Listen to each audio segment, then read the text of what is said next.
ओम श्री गणेशाय नमः। श्रीमद् से महापुराण नवग्रह होम शांति विधान नामक 93वां अध्याय।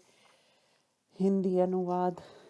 सूची कहते हैं, ऋषियों, पूर्व काल की बात है। एक बार सुख पूर्वक बैठे हुए वैशंपायन जी से शौक ने पूछा, महर्षि, संपूर्ण कामनाओं की अविचल सिद्धि के लिए शांति एवं पौष्टिक कर्मों का अनुष्ठान किस प्रकार करना चाहिए? वैशंपायन जी ने कहा, ब्रह्मा, लक्ष्मी की कामना वाले अथवा शांति की अभिलाषा तथा वृष्टि, दीर्घायु और पुष्टि की इच्छा से युक्त मनुष्य को गृह यज्ञ का समारंभ करना चाहिए। वह गृह यज्ञ जिस विधान से करना चाहिए उसे मैं बतला रहा हूँ, सुनिए। मैं संपूर्ण शास्त्रों का अवलोकन करने के पश्चात विस्तृत ग्रंथ को संक्षिप्त कर पुराणों एवं श्रुतियों द्वारा आदिष्ट इस ग्रह शांति का वर्णन कर रहा हूँ।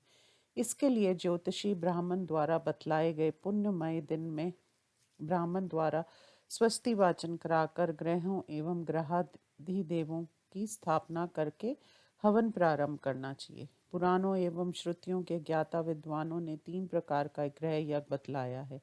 पहला 10,000 आहुतियों का, उससे बढ़कर दूसरा 1,00,000 आहुतियों का तथा संपूर्ण कामनाओं का फल प्रदान करने वाला तीसरा 1 करोड़ आहुतियों का होता है। 10,000 आहुतियों वाला ग्रह यज्ञ नवग्रह यज्ञ कहलाता है। इसकी विधि का जो पुराणों एवं श्रुतियों में बतलाई गई है, मैं वर्णन कर रहा हूँ। यजमान मंड निर्माण के बाद हवन कुंड की पूर्वोत्तर दिशा में देवताओं की स्थापना के लिए एक वेदी का निर्माण कराएं, जो 2 बीता लंबी चौड़ी, 1 बीता ऊंची, 2 परिधियों से सुशोभित और चकोर हो। उसका मुख उत्तर की ओर हो। पुण्य कुंड में अग्नि की स्थापना करके उस वेदी पर देवताओं का आवाहन करे। इस प्रकार उस पर 32 देवताओं की स्थापना करनी चाहिए। सूर्य, चंद्र, मंगल, बुध, बृहस्पति, शुक्र, शनि, राहु, केतु, ये लोगों के हितकारी ग्रह कहे गए हैं। श्रेष्ठ चावलों द्वारा वेदी के मध्य में सूर्य की दक्षिण में, मंगल की उत्तर में, बृहस्पति की पूर्वोत्तर कोण पर, बुध की पूर्व में, शुक्र की दक्षिण पूर्व कोण पर, चंद्रमा की पश्चिम में, शनि की पश्चिम दक्षिण कोण पर, राहु की और पश्चिम उत्तर कोण पर केतु की स्थापना करनी चाहिए। इन सभी ग्रहों में सूर्य के शिव, चंद्रमा के पार्वती, मंगल के स्कंद, बुध के भगवान विष्णु, बृहस्पति के ब्रह्मा, शुक्र के इंद्र, शनेश्वर के यम, राहु के काल और केतु के चित्रगुप्त अधिदेवता माने गए हैं। अग्नि, जल, पृथ्वी, विष्णु, इंद्र, इंद्री देवता, प्रजापति, सर्प और ब्रह्मा, ये सभी क्रमश प्रत्ययधि देवता हैं। इनके अतिरिक्त विनायक, दुर्गा, वायु, आकाश और अश्विनी कुमारों का भी हाथियों के उच्चारण पूर्वक आवाहन करना चाहिए। उस समय मंगल सहित सूर्य को लाल वर्ण का, चंद्रमा और शुक्र को श्वेत वर्ण का, बुध और बृहस्पति को पीत वर्ण का, शनि और राहु को कृष्ण वर्ण का तथा केतु को धूम्र वर्ण का जानना और ध्यान करना चाहिए। बुद्धिमान यज्ञ करता जो ग्रह जिस रंग का हो उसे उसी रंग का वस्त्र और फूल समर्पित करें। सुगंधित धूप दें, ऊपर सुंदर चंदोवा लगा दे। पुण्य फल पुष्प आदि के साथ सूर्य को गुड़ और चावल से बने हुए अन्न, खीर का, चंद्रमा को घी और दूध से बने हुए पदार्थ का, मंगल को गोजिया का, बुध को शीर पष्टिक का, दूध में पके हुए साठी के चावल का, बृहस्पति को दही भात का, शुक्र को घी भात का, शनैश्चर को खिचड़ी का, राहु को अजा नामक वृक्ष के फल के गुदा का और केतु को विचित्र रंग वाले भात का नैवेद्य अर्पण करके सभी प्रकार के भक्ष्य पदार्थों द्वारा पूजन करें। वेदी के पूर्वोत्तर कोण पर एक छिद्र रहित कलश की स्थापना करें। उसे दही और अक्षत से सुशोभित आम के पल्लव से आच्छादित और 2 वस्त्रों से परिवेष्टित करके उसके निकट फल रख दे। उसमें पंचरत्न डाल दे और उससे पंचभंग, पीपल, बरगद, पाकड़, गूलर और आम के पल्लव से युक्त कर दें। उस पर वरुण, गड़ा आदि नदियों, सभी समुद्रों और सरोवरों का आवाहन तथा स्थापन करें। विपेंद्र धर्मज्ञ पुरोहित को चाहिए कि वह हाथीसार, घुड़शाल, चौराहे, विमट, नदी के संगम, कुंड और गौशाला की मिट्टी लाकर उसे स्वच्छधमिक्षित जल से अभिषेक कर यजमान के स्नान के लिए वहां प्रस्तुत कर दें तथा यजमान के को नष्ट करने वाले सभी समुद्र, नदी, नद, बादल और सरोवर यहाँ पधारे, यूं कहकर इन देवताओं का आवाहन करें। मुनि सतम तत्पश्चात घी, यव, चावल, तिल आदि से हवन प्रारंभ करें। मदार, पलाश, खैर, चिचिंडा, पीपल, गूलर, शमी, दूब और कुश ये क्रमश नवों ग्रह की समिधाएं हैं। इनमें प्रत्येक ग्रह के लिए मधु, घी और दही से युक्त 108 अथवा 28 आहुतियां हवन करनी चाहिए। बुद्धिमान पुरुष को सदा सभी कर्मों में अंगूठे से सिर से तर्जनी के सिरे तक की माप वाली तथा बरोहर, शाखा और पत्तों से रहित समाधियों की कल्पना करनी चाहिए। परमार्थ वेता यजमान सभी देवताओं के लिए उनके पृथक पृथक मंत्रों का मंद स्वर से उच्चारण करते हुए समाधियों का हवन करें। पुण्य, चरु आदि हवनीय पदार्थों में घी मिलाकर मंत्रोच्चारण पूर्वक हवन करना चाहिए। तत्पश्चात व्याहतियों का उच्चारण करके घी की 10 आहुतियां अग्नि में डालें। पुनः श्रेष्ठ ब्राह्मण उत्तराभिमुख अथवा पूर्वाभिमुख बैठकर प्रत्येक देवता के मंत्रोच्चारण पूर्वक चरु आदि पदार्थों का हवन करें। इस प्रकार उन चरुओं का भली भांति हवन करने के पश्चात प्रत्येक देवता के लिए उसके मंत्र द्वारा हवन करना चाहिए। ब्राह्मण को आकृषेण रजसा शुक्ल यजुर्वास ने इस मंत्र का उच्चारण कर सूर्य के लिए हवन करना चाहिए। पुण्य अप्यास यस्व इस मंत्र चंद्रमा के लिए आहुति डालें। मंगल के लिए अग्नि मूर्धा दिव कुकुत इस मंत्र का पाठ करें। बुध के लिए अग्नि विवस दोषस और देव गुरु बृहस्पति के लिए परिदिया रथेन ये मंत्र माने गए हैं। शुक्र के लिए शुक्रम ते अन्यद ये मंत्र बतलाया गया है। शनैश्चर के लिए शन्नो देवीर्भिष्टये इस मंत्र से हवन करना चाहिए। राहु के लिए क्या निक्षत्र आभुव ये मंत्र कहा गया है तथा केतु की शांति के लिए केतुम कृन्वन इस मंत्र का उच्चारण करना चाहिए। फिर आ वो राजान मध्वस्य रुद्रम इस मंत्र का उच्चारण कर रुद्र के लिए हवन और बलि देना चाहिए। तत्पश्चात उमा के लिए आपोहिष्टा इस मंत्र से स्वामिका कार्तिक के लिए सयोना इस मंत्र से विष्णु के लिए इंद्र विष्णु इस मंत्र से ब्राह्मण के लिए तमीशानम इस मंत्र से और इंद्र के लिए इंद्र मिद्वे देवताए इस मंत्र से आहुति डालें। उस प्रकार यम के लिए अयम गो इस मंत्र से हवन बतलाया गया है। काल के लिए ब्रह्मा ज्ञानम ये मंत्र प्रशस्त माना गया है। मंत्र वेता लोग चित्रगुप्त के लिए अज्ञात्मम ये मंत्र बतलाते हैं। अग्नि के लिए अग्निदूत वृणिमी महे ये मंत्र बतलाया गया है। वरुण के लिए अदुत्तम वरुण पाशम ये मंत्र कहा गया। वेदों में पृथ्वी के लिए पृथ्वी यंत्रिक्षम इस मंत्र का पाठ है। विष्णु के लिए सहस्त्र शीर्षा पुरुष ये मंत्र कहा गया। इंद्र के लिए इंद्रा ये इंद्रो मरुत्वत ये मंत्र प्रशस्त माना गया है। देवी के लिए उत्तान पर्णे सुभगे ये मंत्र जानना चाहिए। पुनः प्रजापति के लिए प्रजापति ये हवन मंत्र कहा जाता है। सर्पों के लिए नमोस्तुतो सर्पेभ्य ये मंत्र बतलाया जाता है। ब्रह्मा के लिए एष ब्रह्मा य ऋत्यवभ्य ये मंत्र कहा गया। विनायक के लिए विद्वानों ने अनुनम ये मंत्र बतलाया है। जात वेद से सुनवा ये दुर्गा मंत्र कहा जाता है। आदि प्रतस्य रेतस ये आकाश का मंत्र बतलाया जाता है। क्राना शिशुर महीना च ये वायु का मंत्र कहा गया है। एशो उषा अपूर्वयात ये अक्षिण कुमारों का मंत्र कहा जाता है। मूर्धान दिवा इस मंत्र से हवन कुंड में पूर्णाहुति डालनी चाहिए। ब्राह्मण इस प्रकार हवन समाप्त हो जाने पर मांगलिक गायन और वादन के साथ साथ अभिषेक मंत्रों द्वारा उसी जल पूर्ण कलश से पूर्व अथवा उत्तर मुख करके बैठे हुए यजमान का 4 ब्राह्मण जो सुडौल अंगों वाले तथा सुवर्ण निर्मित जंजीर से सुशोभित हों अभिषेक करें और ऐसा कहें। ब्रह्मा विष्णु और महेश्वर ये देवता तुम्हारा अभिषेक करें। जगदीश्वर वसुदेव नंदन श्री कृष्ण स्मार्थशाली संकर्षण बलराम प्रद्युम्न और अनिरुद्ध ये सभी तुम्हें विजय प्रदान करें। इंद्र, अग्नि, ऐश्वर्यशाली, यम, निश्रति, वरुण, पवन, कुबेर, ब्रह्मा सहित शिव, शेषनाग और दिक्पालगण ये सभी तुम्हारी रक्षा करें। कीर्ति, लक्ष्मी, धृति, मेधा, पुष्टि, श्रद्धा, क्रिया, नीति, नम्रता, बुद्धि, लज्जा, वपु, शांति, तुष्टि, कांति ये सभी माताएं जो धर्म की पत्नियां हैं आकर तुम्हारा अभिषेक करें।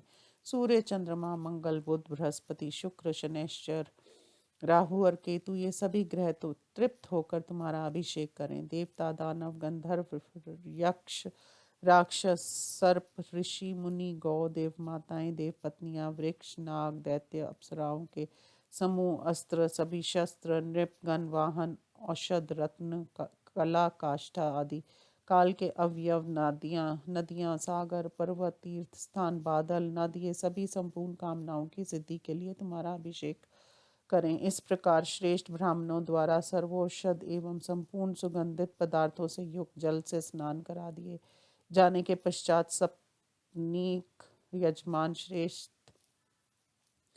वस्त्र धारण करके श्रेष्ठ चंदन का अनुलेपन करें और विस्मय रहित होकर शांति चित्त वाले ऋतिवज्यों का प्रत्यन पूर्वक दक्षिणा आदि देकर पूजन करें तथा सूर्य के लिए कपिला गौ का, चंद्रमा के लिए शंका, मंगल के लिए भार वहन करने में समर्थ एवं ऊंचे डील वाले लाल रंग के बैल का, बुध के लिए स्वर्ण का, बृहस्पति के लिए एक जोड़ा पीले वस्त्र का, शुक्र के लिए श्वेत रंग के घोड़े का, शनेचर के लिए काली गौ का, राहु के लिए लोहे की बनी हुई वस्तु का और केतु के लिए उत्तम बकरे का दान करे।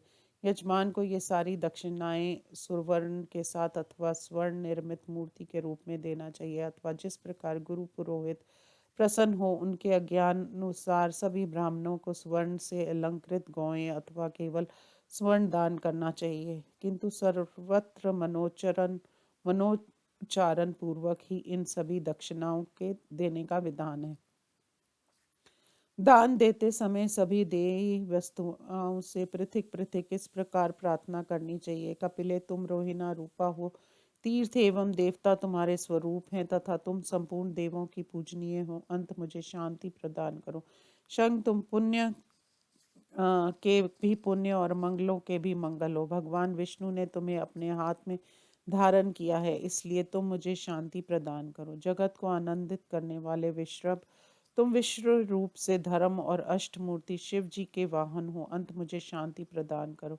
सुवर्ण, तुम ब्रह्मा के आत्म स्वरूप, अग्नि के स्वर्ण में बीज और अनंत पुण्य फल के प्रदाता हो, अंत मुझे शांति प्रदान करो। दो पीला वस्त्र अर्थात पीताम्बर भगवान श्री कृष्ण को परम प्रिय हैं, इसलिए विष्णु उसका दान करने से आप मुझे शांति प्रदान करें। अक्ष, तुम अक्षर रूप से विष्णु अमृत से उत्पन्न हुए हो तथा सूर्य एवं चंद्रमा के नित्य वाहन हो, अंत मुझे शांति प्रदान करो। पृथ्वी, तुम समस्त धेनु स्वरूपा केशव के सदृश फलदायिनी और सदा संपूर्ण पापों को हरण करने वाली हो, इसलिए मुझे शांति प्रदान करो। लो, चूंकि विश्व के सभी संपादित होने वाले लो, कर्म, हल एवं अस्त्र आदि सारे कार्य सदा तुम्हारे ही अधीन हैं, इसलिए तुम मुझे शांति प्रदान करो। छाक, चूंकि तुम संपूर्ण यज्ञों के मुख्य अंग रूप से निर्धारित हो और अग्निदेव के नित्य वाहन हो, इसलिए मुझे शांति प्रदान करो। गौ, चूंकि गौओं के अंगों में 14 भुवन निवास करते हैं, इसलिए तुम मेरे लिए ये लोक एवं परलोक भी लक्ष्मी प्रदान करो। जिस प्रकार भगवान केशव की शैया सदा शून्य लक्ष्मी से युक्त रहती है, वैसा ही मेरे द्वारा भी दान की गई शैया जन्म जन्म में अशून्य बनी रहे। जैसे सभी रत्नों में समस्त देवता निवास करते हैं, वैसे ही रतन दान करने से वह देवता मुझे भी रतन प्रदान करें। जिस प्रकार अन्य सभी दान भूमि दान की 16वीं कला की भी समता नहीं कर सकते, अंत भूमि दान करने से मुझे इस लोक में शांति प्राप्त हो, इस प्रकार कृपणता छोड़कर भक्ति पूर्वक रतन, सुवर्ण, वस्त्र, समूह, धूप, पुष्पमाला और चंदन आदि से ग्रहों की पूजा करनी चाहिए। जो मनुष्य उपयुक्त विधि से ग्रहों की पूजा करता है वह इस लोक में सभी कामनाओं को प्राप्त कर लेता है तथा मरने पर स्वर्ग लोक में प्रतिष्ठित होता है। यदि किसी निर्धन मनुष्य को कोई ग्रह नित्य पीड़ा पहुंचा रहा हो तो उस बुद्धिमान को चाहिए कि उस ग्रह की यत्न पूर्वक भली भांति पूजा करके तत्पश्चात शेष ग्रहों की भी अर्चना करें, क्योंकि ग्रह, गौ, राजा और ब्राह्मण ये विशेष रूप से पूजित होने पर रक्षा करते हैं। अन्यथा अवहेलना किए जाने पर जलाकर भस्म कर देते हैं। जैसे बाणों के आघात का प्रतिरोध करने वाला कवच होता है, उसी प्रकार दुर्दैव द्वारा किए गए उपघातों को निवारण करने वाली शांति गृह यज्ञ होती है। इसलिए वैभव की अभिलाषा रखने वाले मनुष्य को दक्षिणा से रहित यज्ञ नहीं करना चाहिए, क्योंकि भरपूर दक्षिणा देने से यज्ञ का प्रधान देवता भी संतुष्ट हो जाता है। मुनि श्रेष्ठ नवग्रहों के यज्ञ में ये 10,000 आहुतियों वाला हवन ही होता है। इस प्रकार विवाह, उत्सव, यज्ञ, देव प्रतिष्ठा आदि कर्मों में तथा चित्त की उतिग्रता एवं आकस्मिक विपत्तियों में भी ये 10,000 आहुतियों वाला हवन ही बतलाया गया है। इसके बाद अब मैं 1,00,000 आहुतियों वाला हवन बतला रहा हूँ, सुनिए। विद्वानों ने संपूर्ण कामनाओं की सिद्धि के लिए लक्ष्य होम का विधान किया है, क्योंकि ये पितरों के को परम प्रिय और साक्षात भोग एवं मोक्ष रूपी फल का प्रदाता है। बुद्धिमान यजमान को चाहिए कि ग्रह बल और तारा बल को अपने अनुकूल पाकर ब्राह्मणों द्वारा स्वस्ति वाचन कराए और अपने ग्रह के पूर्वोत्तर दिशा में अथवा शिव मंदिर की समीपवर्ती भूमि पर विधान पूर्वक एक मंडप का निर्माण कराए, जो 10 हाथ अथवा 8 हाथ लंबा चौड़ा चकोर हो तथा उसका मुख्य प्रवेश द्वार उत्तर दिशा की ओर हो। उसकी भूमि को यत्न पूर्वक पूर्वोत्तर दिशा की ओर ढालू बना देना चाहिए।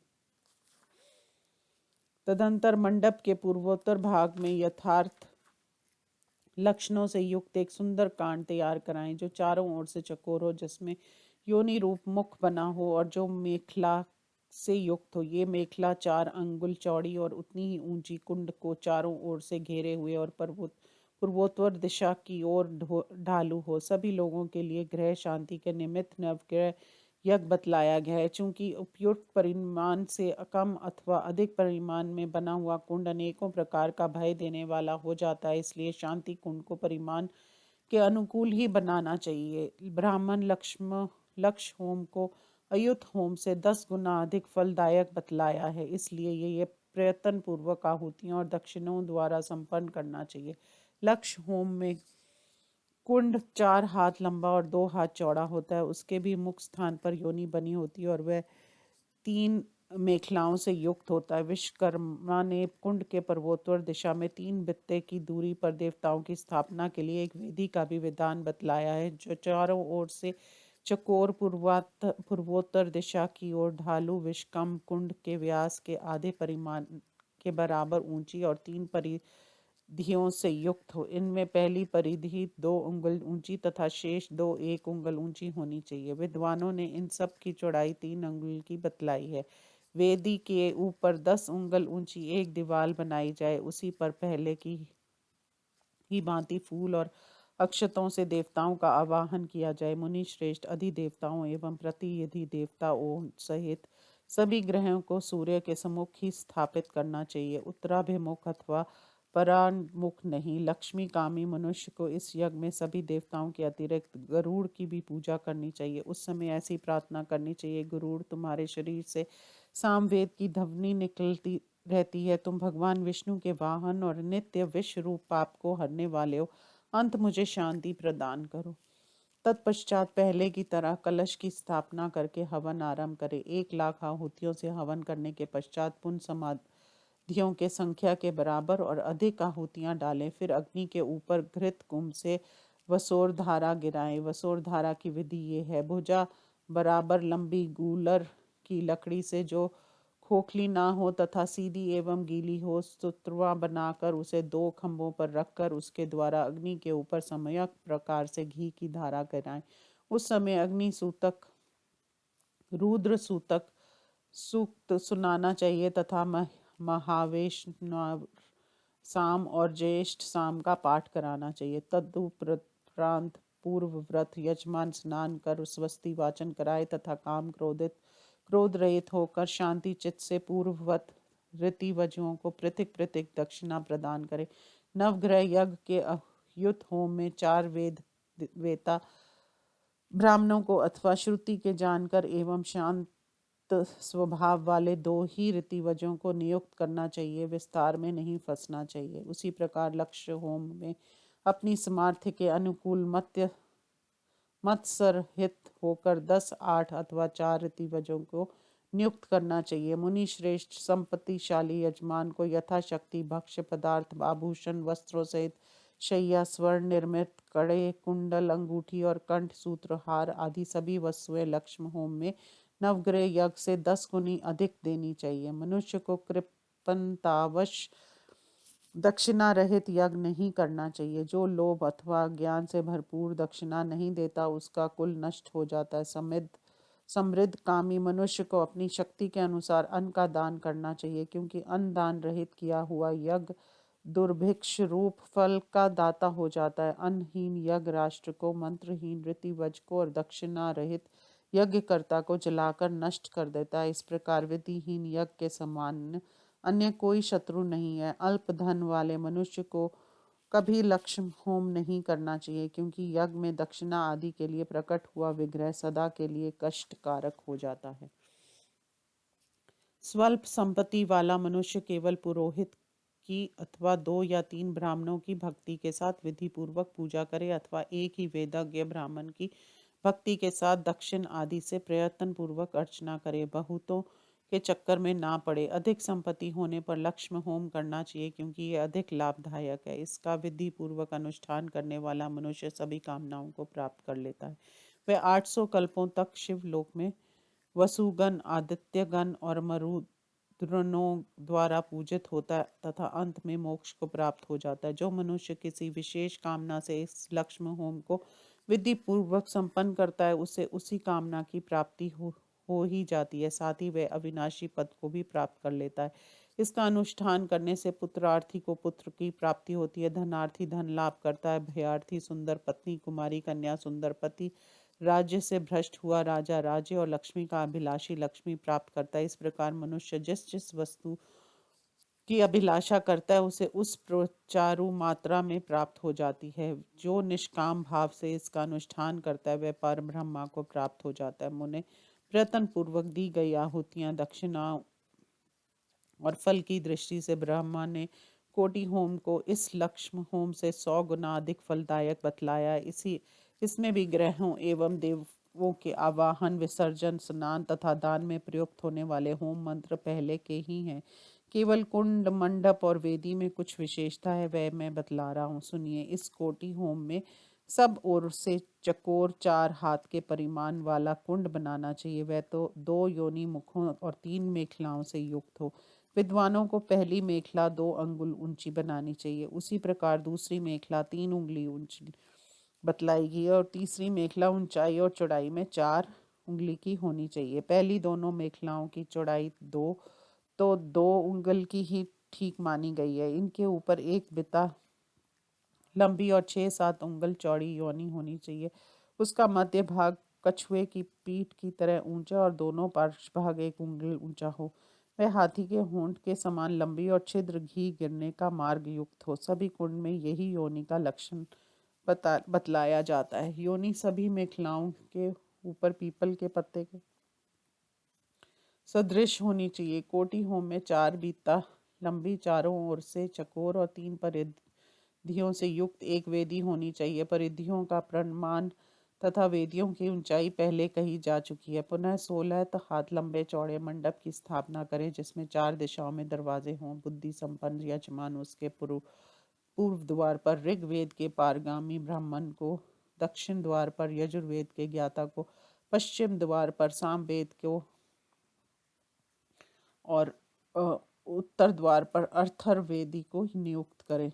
इनके अतिरिक्त वेद एवं वेदों को ज्ञाता 8 ब्राह्मणों को हवन करने के लिए नियुक्त करना चाहिए। इस प्रकार इस कार्य में 12 ब्राह्मणों को नियुक्त करने का विधान है। इन सभी ब्राह्मणों का वस्त्र, आभूषण, पुष्प माला, चंदन और सामग्रियों द्वारा पूर्ववत भक्ति पूर्वक पूजन करना चाहिए। कार्यारंभ होने पर पूर्व द्वार पर स्थित ऋग्वेदी ब्राह्मण उत्तराभिमुख हो परम मांगलिक, रात्रि सूतक, रुद्र सूतक, मान सूतक तथा अन्य शांति सूतों का पाठ करता रहे। दक्षिण द्वार पर स्थित श्रेष्ठ यजुर्वेदी ब्राह्मण से शक्ति सूक्त, शक्र सूतक, सोम सूतक, कुष्ण मांड सूतक तथा शांति सूत का पाठ करवाना चाहिए।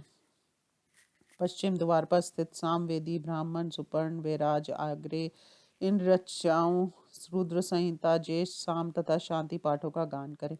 उत्तर द्वार पर नियुक्त अर्थर्ववेदी ब्राह्मण शांति शांति शंतातिये सूत सूर्य सूक्त मांगलेक शुकन सूक्त पौष्टिक एवं महाराज सूत का पाठ कराएं। मुनि श्रेष्ठ इसमें भी पूर्ववत 5 अथवा 7 ब्राह्मणों द्वारा हवन कराना चाहिए। स्नान और दान के लिए वे ही पूर्व कथित मंत्र इसमें भी हैं।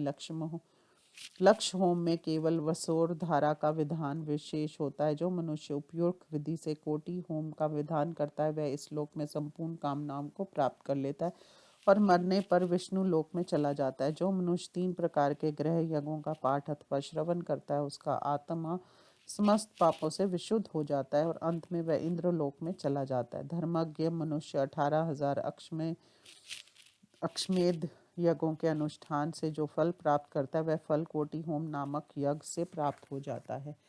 शिव जी ने यथार्थ रूप से कहा है कि कोटि होम के अनुष्ठान से हजारों ब्रह्मा हत्या और अरबों भ्रूण हत्या जैसे महापातक नष्ट हो जाते हैं। नारद, यदि वशीकरण अभिचार तथा उच्चाटन आदि काम्य कर्मों का अनुष्ठान करना हो तो पहले नवग्रह यज्ञ संपन्न कर तत्पश्चात काम्य कर्म करना चाहिए। अन्यथा वह काम्य कर्म मनुष्यों को कहीं भी फलदायक नहीं हो सकता। अंत पहले अयुत होम का संपादन कर लेना उचित है। उच्चाटन और वशीकरण कर्मों में कुंड को गोलाकर बनाना चाहिए। उसका विस्तार अर्थात व्यास एक अरतन हो। वह 3 मेखलाओं और 1 मुख से युक्त हो। इन कार्यों में मधु गोरोचन चंदन अगुरु और कुमकुम से अभिषिक्त की हुई पलाश की समिधाएं प्रशस्त मानी गई हैं। मधु और घी से चुपड़े हुए बेल और कमल पुष्प के हवन का विधान है। ब्रह्मा ने सदा 10,000 आहुतियों का ही विधान बतलाया है। धर्मज्ञ यजमान को वशीकरण कर्म में सुमित्रिया न आप औषधय इस मंत्र से हवन करना चाहिए। इस कार्य में कलश का स्थापन और अभिषेचन नहीं किया जाता। गृहस्थ यजमान सुवोर्ष धर्मर्षित जल से स्नान करके श्रेष्ठ वस्त्र और श्रेष्ठ पुष्पों की माला धारण कर लें और स्वर्ण निर्मित कंठ हारों से ब्राह्मणों की पूजा करें तथा उन्हें महीन वस्त्र एवं स्वर्ण से विभूषित श्रेष्ठ रंग की गौएं प्रदान करें। इस प्रकार विधि पूर्वक संपन्न किया गया ये पाप नाशक हवन वश में न आने वाले शत्रुओं की सारी सेनाओं को वशीभूत कर देता है और शत्रुओं को मित्र बना देता है। समृद्धि कामी पुरुष को इन कर्मों से केवल शांति कर्म का ही अनुष्ठान करना चाहिए। जो मानव निष्काम भाव से इन 3 ग्रह यज्ञों का अनुष्ठान करता है वह पूर्ण राग मन रहित विष्णु पद को प्राप्त हो जाता है।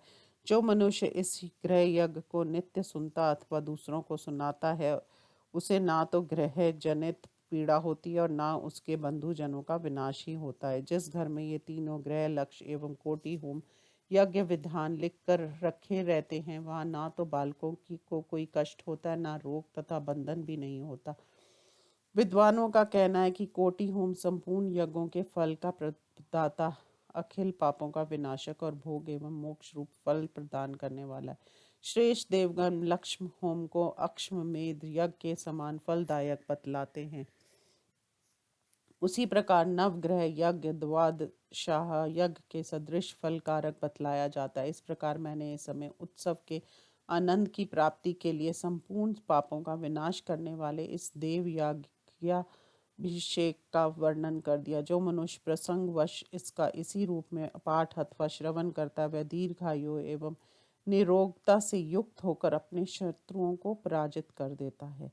इस प्रकार श्री मत्स्य महापुराण में नवग्रह होम शांति विधान नामक 93वां अध्याय संपूर्ण हुआ। ओम नमो शिवाय।